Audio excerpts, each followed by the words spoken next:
दोस्तों स्वागत है आपका मेरे YouTube चैनल इंग्लिश बाबू पर। और आज मैं फिर हाजिर हूँ आपके साथ एक नई स्टोरी लेकर। और दोस्तों आज जो स्टोरी मैं आपके लिए लेकर आया हूँ एक शॉर्ट मॉरल स्टोरी है। बहुत ही छोटी लेकिन बहुत ही अच्छी सुंदर कहानी है। कहानी सुनने में आपको मज़ा आएगा। उसके अलावा दोस्तों आज की इस स्टोरी में आपको कुछ नए इंग्लिश के वर्ड मीनिंग सीखने को मिलेंगे, उनकी करेक्ट प्रोनाउंसिएशन के बारे में पता चलेगा और हमेशा की तरह जो इसका ग्रामर का पार्ट है उसे बिल्कुल डिटेल में कवर करेंगे, तो एक एक स्ट्रक्चर को आप बड़ी आसानी से सीख पाएंगे।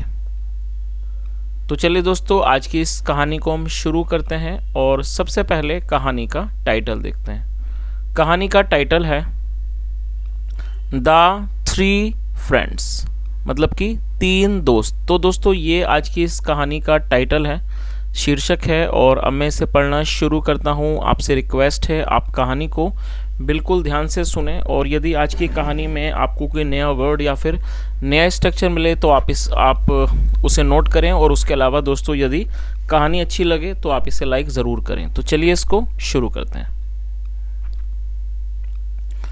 One day three friends saw a rupee coin on the road। क्या मतलब हुआ दोस्तों? ये जो वाक्य है ये पास्ट इंडेफिनिट का अफर्मेटिव वाक्य है। और जब हम पास्ट इंडेफिनिट में कोई भी अफर्मेटिव का वाक्य बनाते हैं तो वहाँ वर्ब की सेकंड फॉर्म का प्रयोग किया जाता है। SEEC का मतलब होता है देखना और ये सेकंड फॉर्म है SAW और सॉ। और दोस्तों कई लोग इसको शायद सा पढ़ते हैं, तो इसे हमें सा नहीं पढ़ना, इसको हमें पढ़ना है सॉ। तो क्या अर्थ हुआ? वन डे एक दिन, थ्री फ्रेंड्स मतलब कि तीन दोस्तों ने सॉ देखा, आ रुपी कॉइन एक रुपये का सिक्का, ऑन द रोड सड़क पर। तो इस पूरी लाइन का क्या अर्थ निकला? One day three friends saw a rupee coin on the road, मतलब एक दिन तीन दोस्तों ने एक रुपये के सिक्के को सड़क पर देखा। आगे देखिए, as the three of them saw the coin at the same time each claimed it. क्या मतलब हुआ? और ये भी पास्ट इंडेफिनिट का अफर्मेटिव वाक्य है जहाँ सेकंड फॉर्म लगाई गई है। और दोस्तों क्लेम का मतलब होता है किसी चीज़ पर दावा करना, सेकंड फॉर्म है क्लेम्ड। तो क्या अर्थ हुआ? एज क्योंकि द थ्री ऑफ देम उन तीनों ने saw the coin at the same time क्योंकि उन तीनों ने सिक्के को एक ही समय पर देखा। ईच क्लेम्ड इट प्रत्येक ने उसके ऊपर दावा किया, मतलब प्रत्येक ने ये कहा कि वो उसका है, तो प्रत्येक ने उसके ऊपर दावा किया। आगे देखिए, then they decided that they would not fight but they would buy some eatable with the money and share it equally। क्या मतलब हुआ? then they decided। दोस्तों they का मतलब होता है वे या वे लोग। जब सब्जेक्ट में एक से ज़्यादा लोग शामिल होते हैं तो they का प्रयोग किया जाता है। और ये पास्ट इंडेफिनिट का अफर्मेटिव वाक्य है तो सेकंड फॉर्म लगाई गई है। डिसाइड का मतलब फैसला करना, निर्णय करना, सेकंड फॉर्म डिसाइडेड। then मतलब कि फिर उन लोगों ने तय किया, दे डिसाइड मतलब उन लोगों ने फैसला किया, उन्होंने निर्णय किया कि दे वुड नॉट फाइट कि वो झगड़ा नहीं करेंगे, बट लेकिन they would buy some eatable. Eatable का मतलब होता है खाने के योग्य वस्तु। They would buy some eatable लेकिन वो कुछ खाने की चीज़ खरीदेंगे, विद द मनी इन पैसों से, एंड शेयर इट। शेयर का मतलब होता है बांटना, साझा करना, उसको बांटेंगे इक्वली एक समान रूप से। तो इस पूरी लाइन का क्या अर्थ हुआ? Then they decided that they would not fight but they would buy some eatable with the money and share it equally। फिर उन्होंने फैसला किया, निर्णय किया कि वह झगड़ा नहीं करेंगे लेकिन वो कुछ खरीदेंगे। सम ईटेबल मतलब कुछ खाने की वस्तु खरीदेंगे, विद द मनी पैसों से, एंड शेयर इट इक्वली और वो इसे समान रूप से बराबर बांट लेंगे। चलिए आगे देखिए,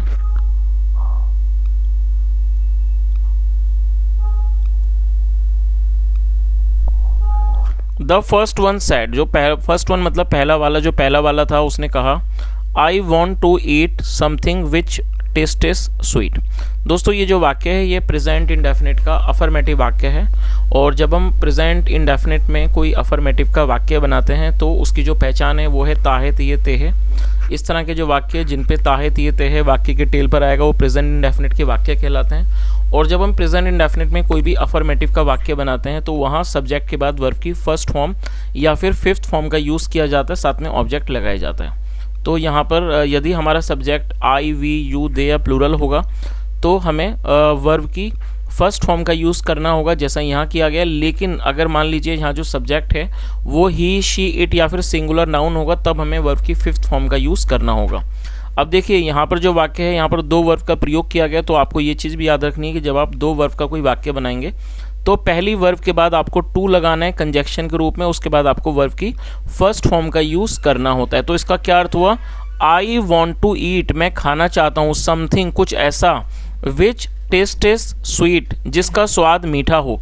तो इस पूरी लाइन का क्या अर्थ निकला, उसने क्या कहा कि द फर्स्ट वन सेड, पहले वाले ने कहा I want to eat something which taste is sweet, मतलब मैं कुछ ऐसा खाना चाहता हूँ जिसका स्वाद मीठा हो। और दोस्तों अब ये जो वाक्य है, इसी तरह का मैं आपको एक वाक्य देता हूँ, आप उसे ट्रांसलेट करें और कमेंट सेक्शन में बताएं। आप उस वाक्य को नोट कर लीजिए।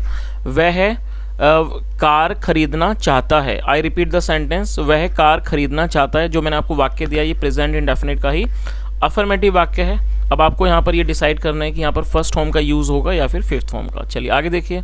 The second friend said, second friend मतलब जो दूसरा दोस्त था उसने कहा, but I am feeling hungry. दोस्तों ये जो वाक्य है ये प्रेजेंट कॉन्टिन्यूस का वाक्य है। प्रेजेंट कॉन्टिन्यूस का मतलब जब कोई क्रिया चल रही हो, इस तरह के वाक्यों में इज एम आर का प्रयोग किया जाता है हेल्पिंग वर्ब के रूप में, साथ में वर्ब की फोर्थ फॉर्म लगाई जाती है। फील का मतलब महसूस करना होता है और फील हंग्री का मतलब भूख लगना, और ये फोर्थ फॉर्म है। तो जो दूसरा दोस्त था उसने कहा but I am feeling hungry, लेकिन मुझे भूख लग रही है। I want to eat a lot of things, और ये भी प्रेजेंट इंडेफिनिट का अफर्मेटिव वाक्य है जहाँ दो वर्ब का प्रयोग किया गया है। उसने क्या कहा, I want to eat a lot of things, मैं बहुत सारी चीज़ों को खाना चाहता हूँ। टू फिल अप, भरने के लिए, माई हंग्री स्टमक, अपने भूखे पेट को भरने के लिए। तो उसने क्या कहा कि मैं अपने भूखे पेट को भरने के लिए बहुत सारी चीज़ें खाना चाहता हूँ। चलिए आगे देखिए। एट दिस मतलब कि इस पर, द थर्ड सेड, जो तीसरा था उसने कहा, but I am feeling thirsty, but I am feeling thirsty, लेकिन मुझे प्यास लग रही है। और आप इसे नोट कर सकते हैं, फील थर्स्टी का मतलब प्यास लगना, और थर्स्टी एडजेक्टिव है जिसका अर्थ होता है प्यासा, और उसके अलावा फील थर्स्टी का मतलब प्यास लगना। तो उसने क्या कहा, द थर्ड सेड, जो तीसरा था उसने कहा, but I am feeling thirsty, लेकिन मुझे प्यास लग रही है। वी मस्ट ड्रिंक समथिंग, और दोस्तों यहाँ मस्ट का प्रयोग किया गया। मस्ट का प्रयोग किसी भी आवश्यक सलाह को दर्शाने के लिए किया जाता है। तो उसने क्या कहा, वी मस्ट ड्रिंक समथिंग, हमें अवश्य ही कुछ ऐसा पीना चाहिए, drink something that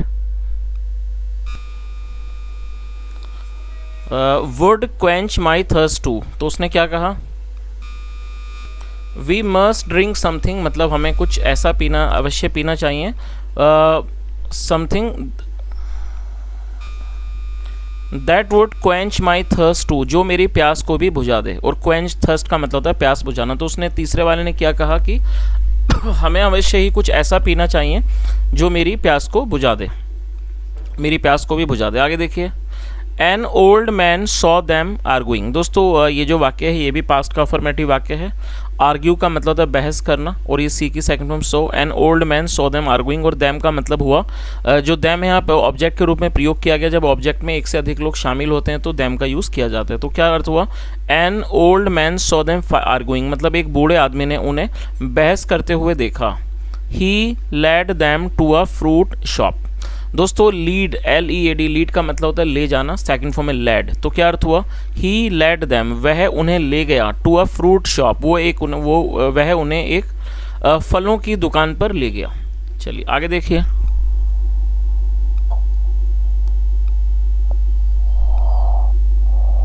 the old man took the rupee coin from them.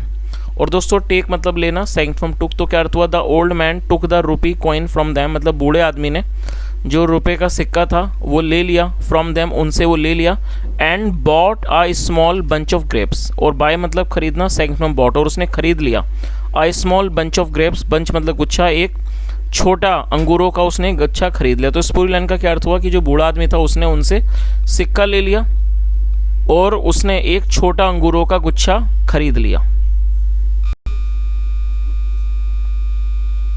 He said, उसने कहा, you can eat it because it is sweet. तो उसने क्या कहा, यू कैन ईट इट, आप इसे खा सकते हो, बिकॉज इट इज़ स्वीट, ये क्योंकि ये मीठा है। It is in large numbers, तो उसने कहा it is in large numbers, ये बड़ी मात्रा में, बड़ी संख्या में है। As one of you wished, क्योंकि आप में से एक की इच्छा थी, विश्ड मतलब इच्छा होना, पास्ट में सेकंड फॉर्म विश। तो उसने क्या कहा, it is in large number, ये बड़ी मात्रा में है। As one of you wished जैसे कि आप में से एक की इच्छा थी, एंड इट इज़ जूसी, और ये जूसी है मतलब कि रसदार है, so it will quench your thirst, इसलिए ये आपकी प्यास को बुझाएगा। आई गेस मतलब मुझे लगता है, या इसको कह सकते हैं कि मेरा अनुमान है। You won't fight now, won't मतलब will not, I guess you won't fight now कि अब आप झगड़ा नहीं करोगे। The three friends agreed, agree का मतलब सहमत होना, और ये सेकंड फॉर्म अग्रीड, तो क्या अर्थ हुआ, द थ्री फ्रेंड्स अग्रीड, जो तीनों दोस्त थे वो सहमत हो गए। एंड एंजॉयड द ग्रेप्स, और उन्होंने अंगूरों का आनंद लिया। चलिए दोस्तों, अब इस कहानी का जो मोरल है वो भी एक बार देख लीजिए, क्या मोरल है। Everything around us has many attributes, और दोस्तों एट्रीब्यूट का मतलब होता है गुण, और ये इसका प्लूरल नाउन है एट्रीब्यूट्स, तो क्या अर्थ हुआ, everything around us has many attributes, मतलब कि हर चीज़ जो हमारे आसपास है उसमें कई गुण होते हैं। तो दोस्तों ये आज की एक छोटी सी कहानी थी, बहुत ही बेसिक ग्रामर के साथ, तो और मैं उम्मीद करता हूँ कहानी आपको अच्छी लगी होगी, और यदि मेरा पढ़ाने का प्रयास भी अच्छा लगा हो तो आपसे रिक्वेस्ट है वीडियो को लाइक करें, शेयर करें, चैनल को सब्सक्राइब करें, और यदि कोई सुझाव हो तो कमेंट में बताएं। सुनने के लिए thank you so much, have a nice day and bye.